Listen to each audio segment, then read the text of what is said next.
वालेकुम। हाँ जी यूट्यूब वाले भराओ क्या हाल चाल है। उम्मीद है सारे भरा ठीक हो सन। असल भरावां ने शौक भी अच्छा जा रहा थी। मैं गुलाम मुस्तफा जनाब डील लगाई सी 180 कबूतरां दी सही है।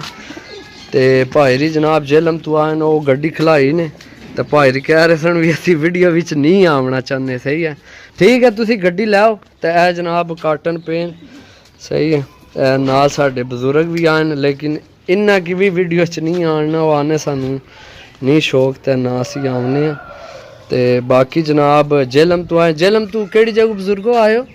ये प्रोफेसर कॉलोनी का है। प्रोफेसर कॉलोनी तू आए जनाब। जेलम तू अगे काफ़ी थोड़ा सफ़र है ना तो प्रोफेसर कॉलोनी तू आए तो अल्लाह पाक अगे दुआ कि जनाब अल्लाह पाक इन्होंने नसीब करें तो भाई गए वो जनाब गड्डी लैके आमने तो काटन रखने तो वीडियो बस इतनी बना सा क्योंकि ज़ाहिर है हूँ विच तो आवन नहीं लगे तो काटना नहीं हूँ के बंदा बनाए सही है।